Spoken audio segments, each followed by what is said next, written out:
네, 안녕하세요. 체질에 집착하는 한의사 박철진 원장입니다. 오늘은 팔체질상 토양체질, 사상체질상 소양인의 생리학적 특성에 대해서 살펴보는 시간을 갖도록 하겠습니다. 일단 먼저 토양체질의 장기 구조를 말씀을 드리자면 췌장이 가장 강하고 심장이 두 번째로 강합니다. 그리고 신장이 가장 약하고 폐호흡기계가 두 번째로 약합니다. 간, 담, 간은 중간 정도에 속한다 이렇게 생각하시면 되는데요. 보통 이제 생리학적 특성은 약한 장기로 인해서 도드라지게 나타납니다. 토양체질 같은 경우는 신장과 부신이 가장 약한 체질이기 때문에 신장과 부신의 문제가 많이 나타난다 이렇게 생각하시면 되고요. 폐호흡기계는 두 번째로 약한 편이지만 폐호흡기계의 약한 문제는 토양체질에는 그다지 도드라지게 나타나지 않습니다. 저희가 이제 그 신장을 설명을 하는 데 있어서 집안 청소를 예로 들어볼게요. 집안 청소를 게을리하게 된다 이러면 불필요한 물건이나 쓰레기가 집안에 쌓이게 되겠죠. 이렇게 불필요한 물건들은 처분을 해야 합니다. 밖에 나가서 버려야 된다는 것이죠. 사람의 몸도 마찬가지로 쓰레기와 노폐물 이런 것들이 쌓이게 되는데요. 이러한 노폐물을 밖으로 배설하는, 즉 버리는 역할을 하는 것이 바로 신장입니다. 신장에서 오줌, 즉 소변이라는 형태로 불필요한 것들을 버리게 되는 것이죠. 이러한 신장은 노폐물이나 남은 수분, 미네랄 등을 밖으로 버리는 작용을 합니다. 이러한 신장의 기능이 나빠지게 된 상태를 심부전이다 이렇게 표현을 하는데, 심부전이 되면 수용자물이 점점 더러워지는 것처럼 우리 몸의 혈액이 점점 더러워진다 이렇게 생각을 하시면 됩니다. 부종이 생기고요. 그리고 심장에 부담이 가는 심부전이 생길 수도 있습니다. 폐에 물이 차는 폐부종이 생기기도 하고요. 산이 쌓이는 산독증이 생기고 칼륨이 쌓여가지고 심장이 마구마구 뛰어버리는 심실세동 등을 유발할 수도 있습니다. 이러한 이 심부전의 경우는 인공투석을 해야 하는데요. 저희 한의원에 이 신장투석을 하고 계시는 환우분들의 모임에서 단체로 꾸준하게 내원을 하신 적이 있었는데, 놀랍게도 체질 진단상 80%가 토양체질과 토음체질이었습니다. 그러니까 이제 신장이 약하게 타고 태어난 토체질들이 심부전이 발생할 가능성이 높다라는 것을 확인할 수 있는 대목이다 이렇게 말씀드릴 수가 있겠죠. 신장에서는 혈압 및 혈액에 관계되는 호르몬을 분비합니다.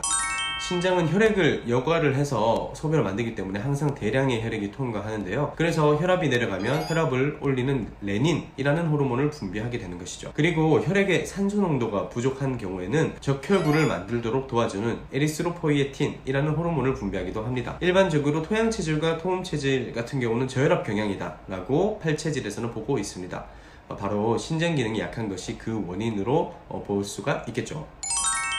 그리고 비타민 D 이야기를 해야 될 것 같습니다. 비타민 D는 칼슘 대사와 관계가 있고 뼈를 튼튼하게 하는 비타민으로 잘 알려져 있죠. 이러한 비타민 D는 햇빛에 노출되면 합성이 가능하고요. 식품으로도 섭취가 가능합니다. 문제는 이렇게 우리 몸에 들어온, 아니면 우리 몸에서 합성이 된 비타민 D가 바로 사용되는 것이 아니라 바로 콩팥, 신장에서 활성형 비타민 D로 전환을 시켜줘야 뼈를 튼튼하게 하는 작용을 할 수가 있다 이렇게 생각을 하시면 됩니다. 그런데 신장 기능이 약한 토양 토음체질 같은 경우는 비타민 D를 활성화시키는 능력이 굉장히 떨어지기 때문에 골다공증이 발생할 확률이 높은 팔체질이다 이렇게 말씀드릴 수가 있습니다.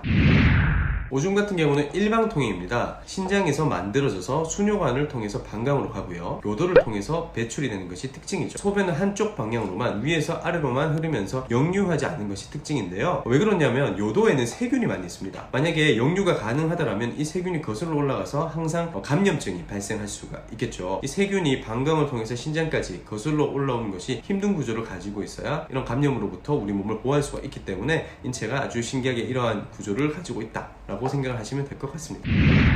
방광염 이야기를 해야 될 것 같아요. 방광염 같은 경우는 대부분 남성들이 아닌 여성들에게서 발생합니다. 왜냐하면 여성들이 요도가 남성들보다 훨씬 짧기 때문이죠. 근데 그 중에서도, 여성분들 중에서도 신장과 방광 기능이 약한 체질이 바로 토양체질과 토음체질, 팔체질상은 토양체질, 토음체질이지만 사상체질상에서는 소양인에 해당하겠죠. 이런 분들이 방광염이 실제로 자주 발생합니다. 세균성 방광염 뿐만 아니라 세균이 검출되지 않는데도 불구하고 방광염증이 생기는 무균성 방광염 또는 비세균성 방광염도 가장 많이 발생하는 체질이 바로 토양체질과 토음체질입니다.